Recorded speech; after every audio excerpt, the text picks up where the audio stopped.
senior health care, and they all have kids. They all have grandkids.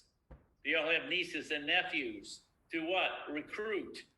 And so everything has got to be looked at with a recruiting lens. That if it doesn't end up in a recruit, there's no future for you other than having to go out there and do some more work over and over and over again. And I've got a couple of points here, and then I'm going to be doing my one-on-one recruiting presentation in about 10 minutes. But one of the areas where we struggle is we're not sure what kind of animal we are. I hate it when people use labels to explain us. Labels define you, and once you're labeled, they pigeonhole you, and when anybody ever says anything, they think of that. So I don't like to use labels regarding our business. And one of the labels that people use is pyramid. This is a pyramid. Now, you have to reconcile in your mind, are we a pyramid? We know that pyramids are illegal. And I remember whenever you talk to somebody who says, is this a pyramid? That means they're old. They've been around too long. They've seen stuff. Someone labeled us a pyramid at one time, and now in their minds, well, that's a pyramid. You know, in America today, we love labels because labels keep you from having to think. It's a coward's way of not having to think, oh, you're just one of those. Well, yeah, but no, you're just one of those. You're just like the word stupid, moron, idiot, jerk. That's labels, and they don't help at all. And when people say, well, you're a pyramid. Well, no, we're not. Yes, you are. That's it. You cannot argue against a label. So I want to take a few moments and explain what these are. And so you, in your mind, reject those and say, we're not one of those because we are what we are. We created our own distribution system model. There's not another model out there like ours. And here's the interesting part. No one in the industry has ever copied our model. And very few people inside Primerica copy our model. And so, first of all, we have to take a look at, am I doing this thing? Dadgummit. I charged this last night, but maybe I didn't charge it enough. The concept of a pyramid, excuse me while I'm charging up my ink pen. Man, what happened to the good old days of, oh, thank you, Dan. Dan Gunas showed me how to do this now. Thank you very much, Dan. No, that's not what I want to do. Clear all drawing, clear it. All right, thank you, Dan. I could use my finger. Man, remember this. A pyramid is an illegal system where there is no product, or it's a tangible product. Years ago, we had a guy get into a pyramid scheme. And remember this, all schemes and all scams, you can't figure them out. If you can tell it's a scam, then it's not a scam. A pyramid takes, they had 3 oil wells, and they had this guy, this still doesn't work. He had this guy, he was selling these for $5,000, and that money went into the pot, and it said, if you bring friends in, we'll give you $1,000 for every friend you bring in. And so what were they doing? They were giving, the new person would bring $5,000 in, and they would take 1,000 of the 5,000 and give it to this friend. It was not proceeds from the oil wells themselves. It was new people putting money in.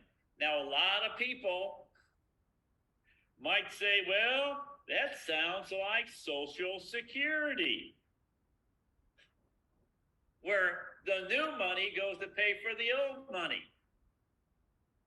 So new people putting in pay money, and that money is paid to other people, and it's dependent upon new people coming in with money. And these 3 oil wells were dead oil wells. They were oil wells. They were capped off. There was no oil down there, but they had the signage there, and he took pictures. Here's your oil wells, and they kept signing those 3 oil wells over and over and over again. And these people took $30 million of consumers' money. And they just kept paying people and paying people with new money coming in. When the new money stopped coming in, that's when the thing folded. Our business is not like that. We market a tangible product. And it means in order to make money, you have to bring value to people, and it's a product sold. It's a product of promises. Where in the future, there you go. Hang in there. And our business is not multi-level marketing. It's not network marketing. Again, those are labels. And, that's network marketing. Or ours is a hybrid. I don't like that, because once you label me, you define me, and then you categorize me, pigeonhole me, and the discussion stops. Oh, you're one of those. Oh, you're multi-level. Oh, you're network marketing. Now I understand it. Not at all. Network marketing is very simple. It takes a product. How come that thing is not working, Dan? Takes a product, right? And let's say soap. And they call it is concentrated. And if you were to go buy Tide at the grocery store, they would charge you, I don't know, like $5 for the box. But in order to pay for the people in a marketing organization, they charge you $20 for that same box. And that difference of $15 is an increase in cost just to pay for the hierarchy underneath it. And they always say like new and improve. That's why they use things that whether it's detergent or it might be vitamins. It might be certain things that use for the home. But you cannot understand its value. Understand, when we make our money, here, what happens is you get tempted, you can come in, and when you do $5,000 of volume, you get a promotion from 25% profit to 50% profit. And then when you do $10,000 of volume, meaning of product, we put you at 70%. And then when you do $20,000 of product, you're at 80%. Which means if you sell that product, you're making an 80% profit on it. And if you find someone at the 50% level, you make a 30% profit on it. Well, you can sell those products yourself and with other people, and we give you a promotion. Or, here's the kicker, you can buy in at $20,000 and you're at 80%. And so what they want to do is they want you to buy a warehouse full, and they want you to get other people to buy in at those lower levels Just get two people to buy in at 10,000. Got the point? And you make a 20% profit on each. You just made $4,000. Wow, isn't that great? And so they have people buy in at a lower level, and let's call it a garage full, who get people to buy in at a trunk full, who get people to buy in at a what? Just a little handbag full, right? So the money is made not after the product is sold to the ultimate consumer. The money is made wholesaling the product to people who buy in bulk. See, so the money is made here, and then it goes down all the way down line. Our business is totally different. Is that here's a rep. How do you get promoted? You don't buy in, you've got to produce volume. And then they become what? A senior rep, then they become a district, then they become a division, then they become an RL, then they become an RVP. So unlike a multi-level marketing where the money goes from the top down, our money goes from the bottom up. Where no one makes any money till the ultimate customer gives us a check. You cannot buy in to become an RVP. You cannot buy in a year's supply of life insurance policies and then not know what to do with them. Got the point? So understand we are not multi-level marketing. We're not a pyramid. We're not network marketing. And so don't even use those labels in trying to explain it to people thinking, well, they'll understand our business better. Again, labels are a lazy man's way of trying to explain something, but it hurts us all. Oh, I was in that pyramid thing called Primerica. I was in that network marketing Primerica. It's just like network marketing. So never use that, and understand it hurts people when you do. Now, what I'm going to do now is explain what I say when I recruit people. This is going to take approximately 30 minutes. Now, remember this. It's important. I'm not going to go through and explain why I do what I do. I'm just going to go through it. But the bottom line is, I want to get names at the interview. I get my pay for bringing value to them by getting names. Why do you make a sale? To get names. Why do you do a mutual fund? To get names. Why do you recruit somebody? To get names. Why do you interview somebody? To get names. The purpose of an interview is to end up with names. If you don't get names at the interview, you have failed, because they don't understand our business. Because everybody in the back of their mind saying, what happens when I run out of people?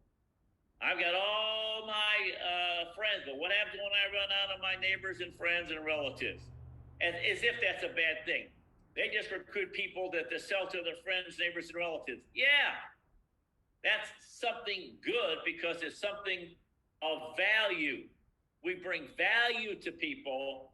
It's not as if you can go to a Craigslist and see someone trying to get rid of the 1,000 policies they bought because they wanted a promotion. We don't have auto ship for our policies. See, that's what pyramids do. That's what multi-levels do. We're not like that at all. Again, the bottom line, I want names. So here's how I explain it. You can start the clock right now because I had my watch on. I start watching, and for the first 25 minutes, I talk nothing more than about how our business is built, what we do, and in the last 5 minutes, I'm getting names. Why? Because if I don't get names, I have failed.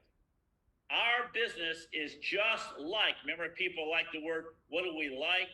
I've got a girl you need to meet. She's just like Sally. You see the difference there?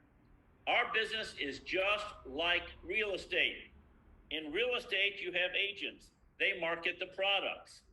And an agent in real estate, as an example, goes out there and sells a $100,000 house. They make $3,000. and the $3,000 goes to them when they sell the house. Watch how I do this.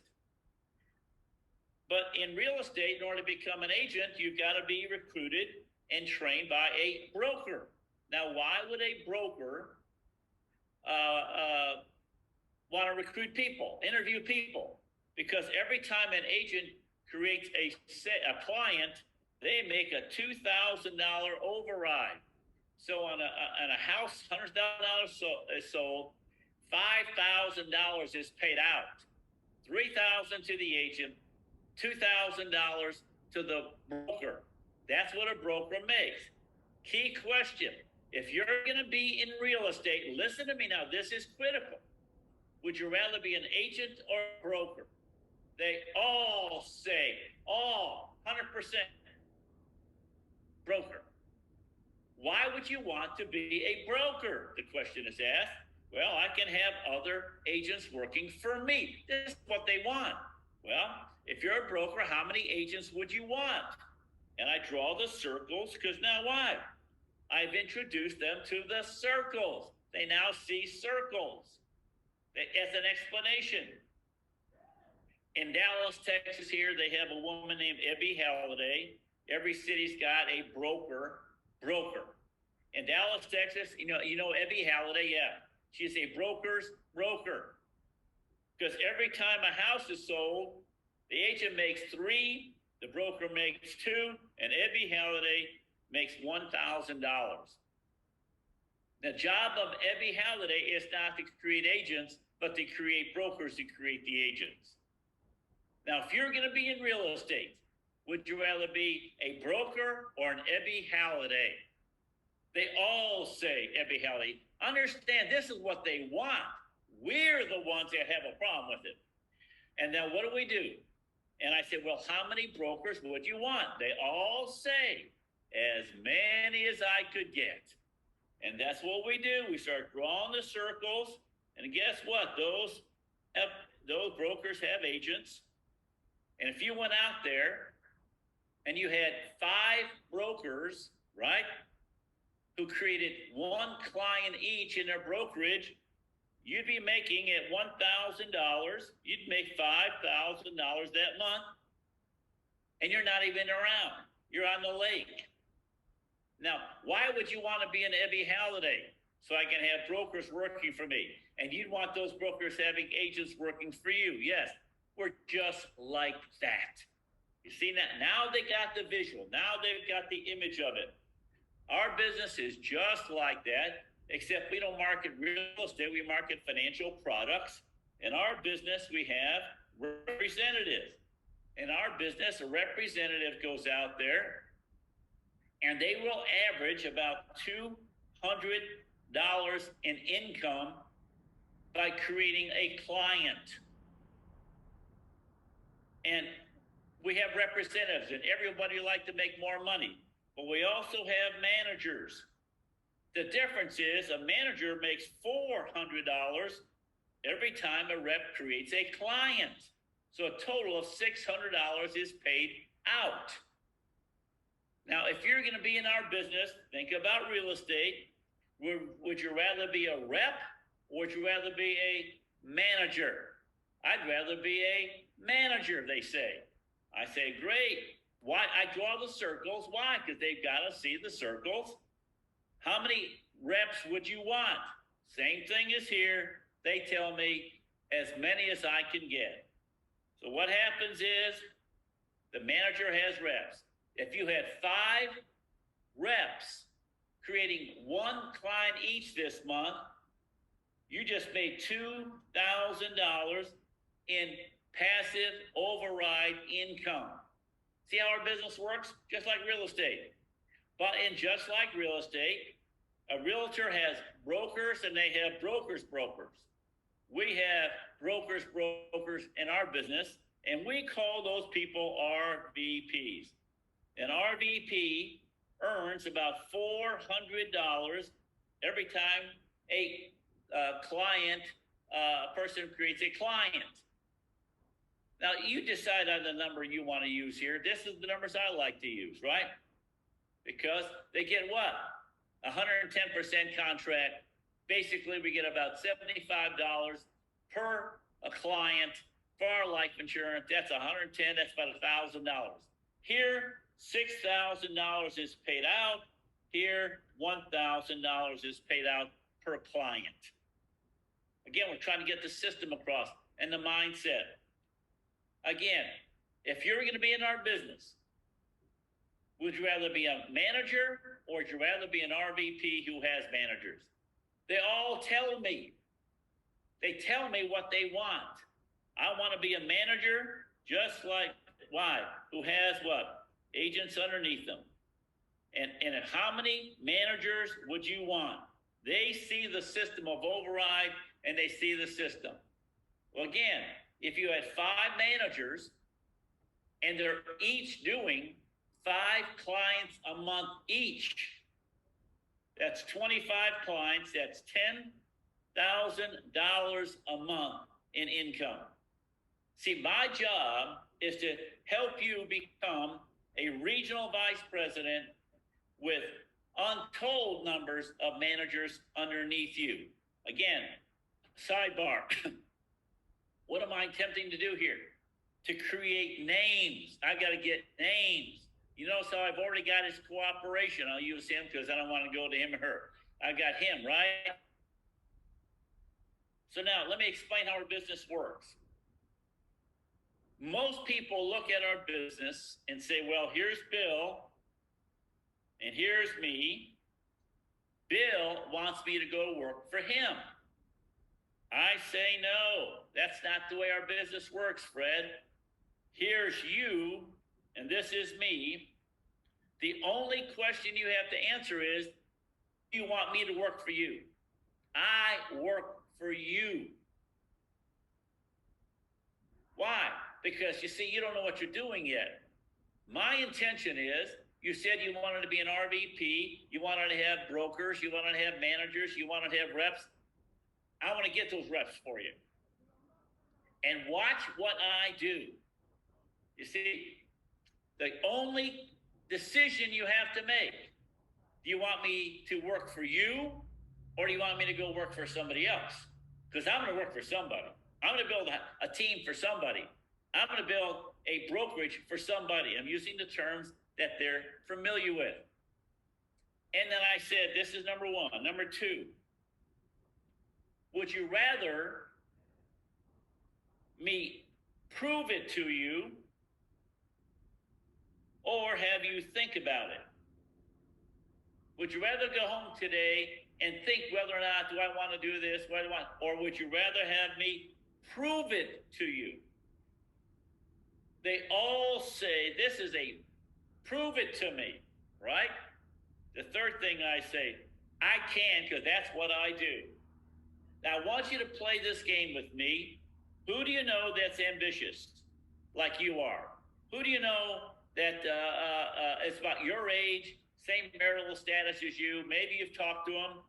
You know, who's somebody at 2 a.m. in the morning you could call and say, my car broke down, come help me.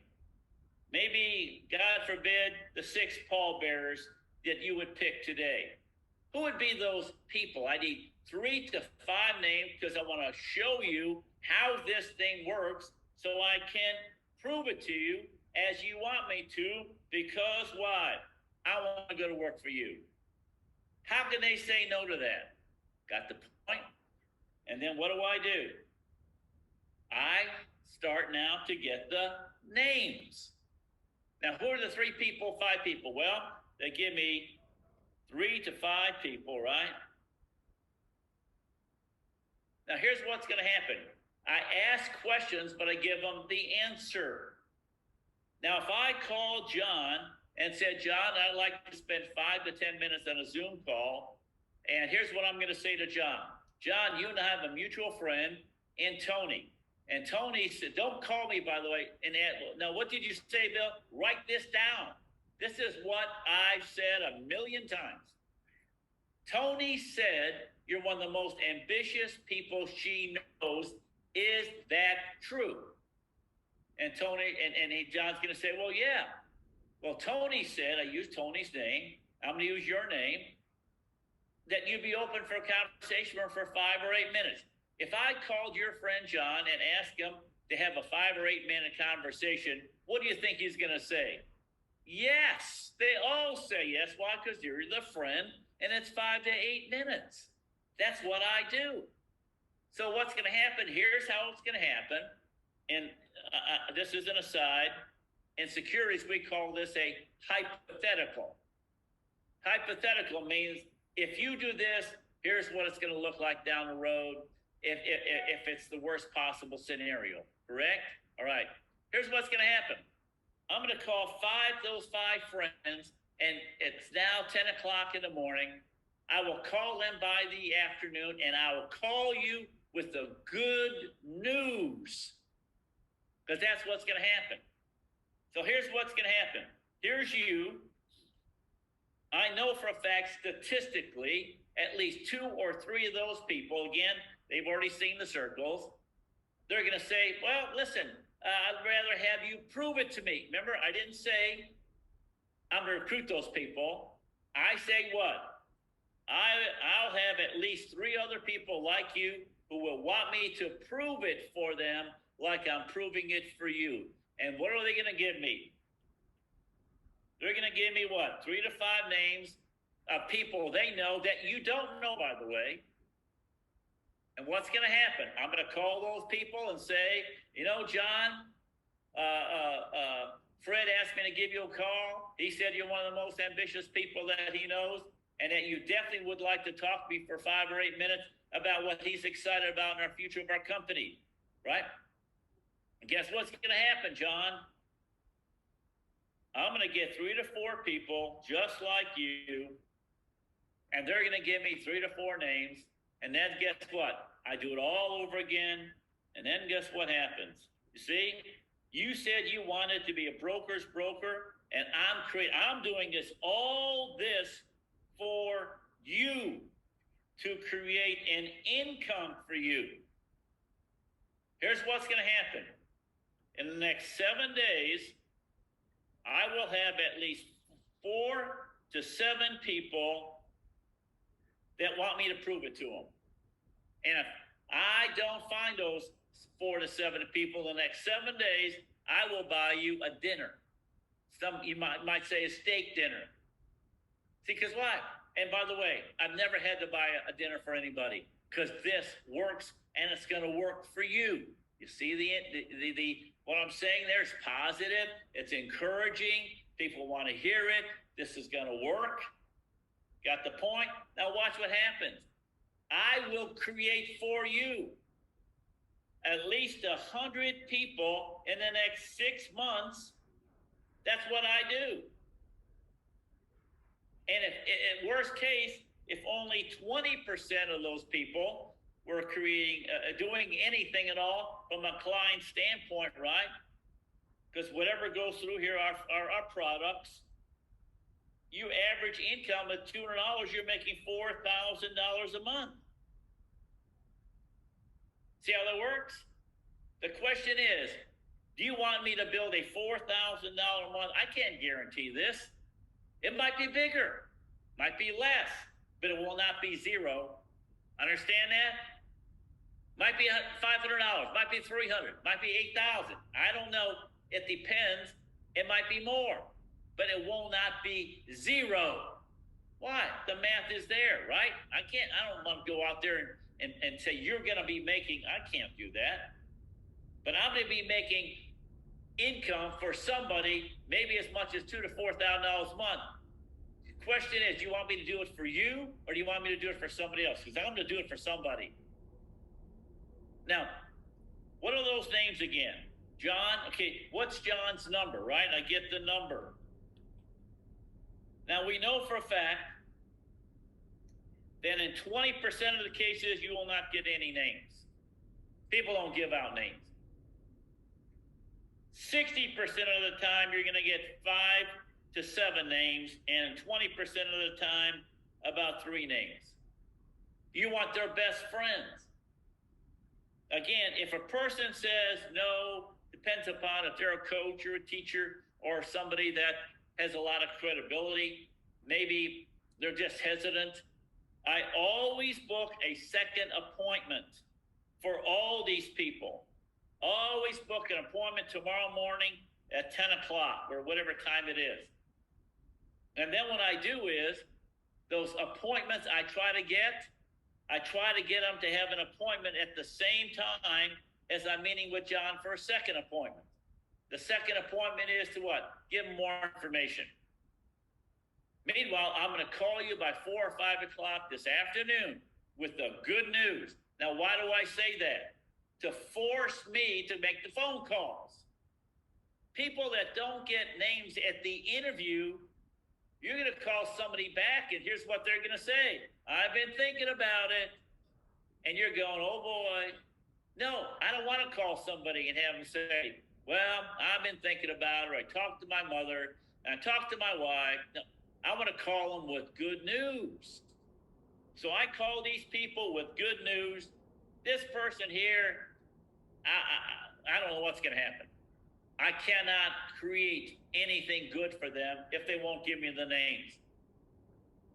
And again, if they won't give me the names, at least I make them a client. I say, John, maybe you ought to become a client first. Let's do an F&A on you. Let's do a B dollar on you. And let's go through this so you can see the value in what we're doing. I'm telling you, folks, it is impossible not to create hierarchies of people once you got the names. Now, what if I call 3 to 5 names and I don't get any interviews? I call John back and say, John, you must not know these people very well, because this never happens. I always get appointments for people. Now, can I give a presentation in 7 to 8 minutes? I didn't say I was going to give them a presentation in 7 or 8 minutes. I said it'd take me about 7 or 8 minutes. Just what I'm doing there, I'm qualifying them to find out whether or not I want to fool with them. I take more than 7 to 8 minutes, but it's my decision after 7 to 8 minutes what's going to happen from there. This thing works 100% of the time because it's a name-driven system. Because if you have the names, you're going to what? Get the appointments. If you have the appointments, guess what you're going to get? More names, which create more appointments. And in that mix of recruits, guess what you're going to find? You're going to find IBAs. You're going to find life apps. You're going to find codes. You give me 100 people, I'll find an RVP. Tony, I've got about 2 or 3 minutes, and then we're going to have Chris on next. Tell me what you're thinking is when I show people this. Coach, what I see in this is, well, first off, the circles makes total sense, but the fact that you stay focused on what creates the business, your marketing strategies, recruiting, the way to recruit is to get the names. Because, and that's why I love it, coaches. You're so focused on just, it's name-driven system. Just focus on getting the names. Everything else falls into place as long as you have someone to call and you call them. And you're right, coach. Number one reason people quit is not because they don't make money. It's because they have no one to call. They ran out of people to call, coach. And so I love this. This is amazing. And I just, I'm seeing all the comments, coach, you're blowing everyone's mind because this is, you've been saying this for so long. How many times have you told us folks, you have to say, get the names of the interview? Coach, you just showed us how to do that. And Mr. Jones has a comment, sir. Coach, at what point do you make them aware that they got to get licensed? So you get the names. At what point is it the second time that you meet with them at the 10 a.m.? At what point do you let them know that they have to get licensed and they have to pay the $125? Not until I get people of value. Oh, by the way, I mean, and I might say it during the course of the presentation, it takes a license to get this. I don't focus on it. I want to bring value to them. I want to watch this because what happens is here's A, here's B. Which one is going to give me the $125? B, because he's got value there. So I want to create the value first. During the presentation, again, forgive me because I'm rushing through this. I might say, listen, by the way, you have to have a license to do this, but we'll worry about that later on. I want to create value for you first. They want to override. I don't mention 125 because he's going to go 125 to join, huh?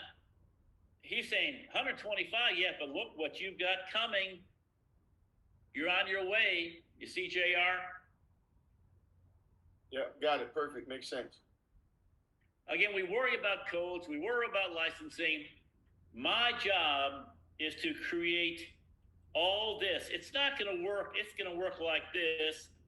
It's not going to work the three who get three. That's just an explanation. It's going to create, look at all this. Look at all this that I'm creating from the names. See, most of us want to recruit Fred and him do all the work. He doesn't know what to say to people. Now in here, someone's going to get licensed. I'm going to get a lot. Think of all the clients. If these are all right market, I do not talk to somebody who's not married. Won't do it. Yeah, but listen, I tell them, listen, I know you know a lot of non-marrieds. They can make it, but the first 4 or 5 people, we got to make sure are married because I want you to get the best ratio. Then after we get 5 people for you, we can get all the non-marrieds you want. We can get all the single moms you want. We get all the people that are not married but living together you want. But for this, because I want you to have the most success, because I'm going to do the work. You see the point? Oh yeah, be nice. Well, when do they take over? I don't know. I'm going to create all this and someone's going to start working. Someone's going to say, by the way, I got my license. But I want to be able to say, you know what? John here is about ready to get his license. So you should be thinking about getting your license, and you should be getting your license, and you should be getting yours. Oh, by the way, John just bought the product. You may want to get your product yourself so that, because John's going to be asking you about it, and you got about 2 sales coming in, you may want to get the product yourself. You see that? I want to have leverage. I want to force people to buy, force people to join, force people to do something, force people to go to PFSU. You've got 3 guys going to PFSU this weekend, Eric. You got to go to PFSU. Got the point? Anything else, JR? The only other question I have is, when do you show them? I know you guys used to do like Bank A, Bank B. When do you actually show the presentation, what we do from a service standpoint? Well, I do that ahead of time, and I do that I don't go into much detail. I use the decreasing responsibility theory. Again, I'm showing you the recruiting side, but I show people, this is what we do. There's 2 problems people have: die too soon and live too long. We solve those 2 problems. We solve those 2 problems because we're in a term insurance business, and we show people how to be properly protected. And what we want to look at is approximately $6 a day. $6 a day, that gives this person $300,000 of life insurance protection. And we put the difference of, $3 for the insurance, $3 for the mutual funds. I go into all that. I'm sorry, I don't have time to do it right. That's another presentation. Maybe I'll do it next Saturday. So that they have $300,000 to retire on. They die, they get $300. Live, they have $300. Bank A, Bank B, very few people have whole life insurance, so I don't really go into that. So forgive me, but I wanted to show how to get the names. That's critical. I can show all the rest, whatever presentation you're using, but to show them what we do, continue to use that. But now, what I want to show you is the masterpiece that Art Williams created in his fabulous book, How Money Works. And it's found on 2 pages, page 7 and page 9. Those are the 2 pages where Art explains to us how to build hierarchies. 4 people. Instead of recruiting people, have them try to go out there and build a hierarchy for us. What else do you like about this, JR? No, Coach, just in the last ones, we had that conversation. I got 20 names from 2 different people just from yesterday. So we're working it. I just wanted to see how you do it at the interview, and it makes so much sense. what you did with the brand new people. I just went back to some people we recruited last month. So I get it. I'm just putting it together, the presentation. So the interview is good, and the follow-up, I'll go over what we do as a service. Again, if you get 20 names, from that you get, say, 7. Here's the way your thinking's got to be. Why you're going to get 20 names? So I'll get 10 people to give me an appointment, and from those 10 people, guess what I'm going to get? I'm going to get 30 names, and from those 30 names, I'll get 15 appointments, which will give me 45 names, which will give me 20 appointments, which will give me 60 names, which will give me 30 appointments, which will give me 90 names, which will give me 40 appointments. You see that? And in that mix is going to be a bunch of this. But the whole purpose of everything you do is to get the names. You get the names, you'll get the appointments. You get the appointments, you'll get the names. You get more appointments. You see, we got to focus on the bottom line, getting the names. I'm a fanatic on it, because if you don't have the names, you won't be here long. You know how many people don't? They wait until they get the IBA, and getting names. Well, I haven't got the IBA yet. Well, you know how many people get IBAs? Again, you did a bunch of IBAs last month, JR. How many names did you get? Well, none. We're you're not getting paid. And what's your leverage? Our company recruited 80,000 people last month. You know how many are still around? And they didn't get any names. What if they each had 100 names in their cell phone? 8 million names they could have gotten, and we got probably none. We had one girl got 37 recruits in 1 month, 0 names. I made her go back, and she got 300 names from those 37 people. She is beyond thrilled. She sees her future opening up. Now I got it. 300 names. I'll get 100 appointments, 300 more names, 150 names. Got the point. Got the names. The appointments come. More names, more appointments, more, and all that. Someone's going to join. Someone's going to buy. Someone's going RVP. That worked? All right, Tony, what'd you like best? What hit you here, Tony? Just stay focused on the one thing. You can't serve 2 masters. The masters we serve is getting names. That's it. Just get names and stop being obstinate. Stop being stubborn and just get the names at the interview. And have the guts to say, if I don't grow this for you the next 7 days, I'm buying you a steak dinner. And use that not for them, but for you. That's for you, and you have to just stay, and that's how laser focused. You have to keep your hand on the fire. My job is to create relationships. The best way to create relationships is getting them people. The only way to get them people is through the names, and that's it, Coach. Just take them straight to the names. Again, you did a big mutual fund sale last month from Going Deep. Yes, sir. And you got the names, didn't you? Yes, sir, I did. Interviewed somebody, got the names. You got interviewed, got the names, and did $1 million rollover. Correct. Because you got what? Got the names. Don't worry about, well, when do you do the IBA? I don't know. You get enough circles there. And then at least I can call Dan and say, Dan, Tony's about ready to join. You might want to get your IBA in because she's about ready to get hers in. Eric, you might want to get yours in because Dan and Tony are getting hers in. JR, you might want to become a client because, see, I got to create value. Now, like I did a 2-hour class with the company 2 months ago, worst 2 hours of my life, on how to get code numbers. And you do this. I'd rather get code numbers, by the way. Tony's about ready to get her license, Dan. You might want to get your license. Eric's I create the value. Now I got to go get you want to get a securities license? Here's how you get a securities license. People that get their securities license. You find rollovers in all that and say, by the way, you might want to get your securities license. And meanwhile, I'm a name getter and hierarchy number. So we've got, although this is great, we're going to give you 10 reasons why you shouldn't join Primerica.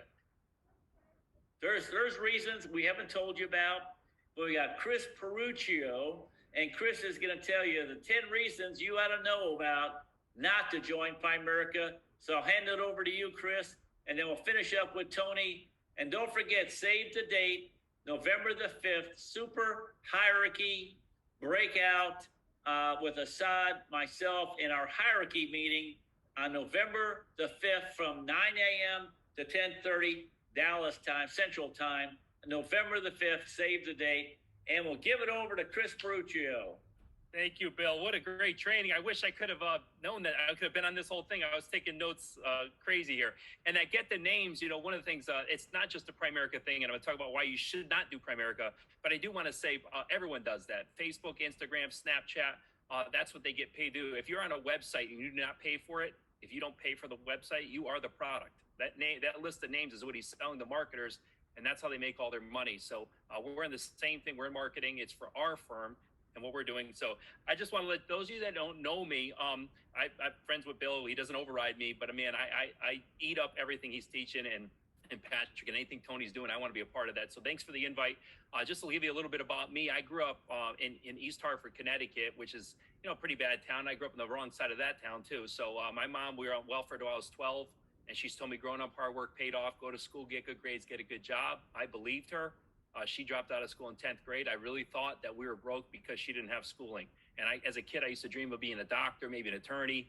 I became a nurse's aide in 10th grade. I started wiping butts and changing diapers and making beds and doing stuff nurses' aides do. And I realized, man, I don't want to be in this environment. I was grossed out by blood.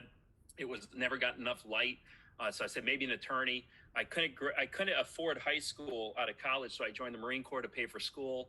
That was short-lived. I broke my back, so they discharged me 6 years earlier than I had anticipated. Came back to not having a house. My mom had moved in with a boyfriend, and my sister was pregnant with her first son, and so I was homeless at 20, and I realized I got to get to school somehow, some way. It was mid-semester. The school I got accepted couldn't go to. They didn't have housing. Ended up at a local community college, not a community college, but a local school, smaller, and realized that was not a cheap way for rent, but I can borrow for it. And so flash forward, I became a school teacher, not what I wanted to do. That was in 2000. And 2002, something changed for me, and that was I met a guy named Jeffrey Wigan. He was the lead scientist for Philip Morris, and he had blown the whistle on Philip Morris, telling people that cigarettes were in fact addictive, and scientists had made them that way. So I was blown away by the fact that the government had given a 1% of the lawsuit for what they had filed. And I quit smoking, by the way. I was a secret smoker, and no one told anyone. My mom didn't know. And then in the summer of 2003, something happened that changed my life forever. She had passed away on a beautiful Saturday afternoon, and that hurt that she passed. But what hurt me more was the mailman delivered the mail that day. And also the next day, the next door neighbor who knew her really well was cutting his lawn. And I realized the world keeps going even when something tragic happens. And so that was a big wake up call. And something else had happened. So not losing my mom, but I realized 3 years into that career, I was living paycheck to paycheck. And it wasn't what I wanted to do. I was waking up on Monday wishing for Friday. And then flash forward to 2006, I'm still teaching. And now I'm waking up in September wishing for the Christmas break. I'm still living paycheck to paycheck. I get accosted, I would say, at a TJ Maxx by a stranger I did not know, invited me to a meeting, and that's where I learned the rule of 72. And so for me, it was the insider. It was someone had blown the whistle on the industry, and I was fascinated by that. And I said, man, if I can learn the rule of 72 and teach that, and if this is a scam, because they're under Citibank, I said, man, I will blow the whistle and I'll get 1% of the lawsuit. So I've got my way either way. If this thing is real, I'm going to make a fortune. And if it's wrong, I'm going to make a fortune and expose this big scam.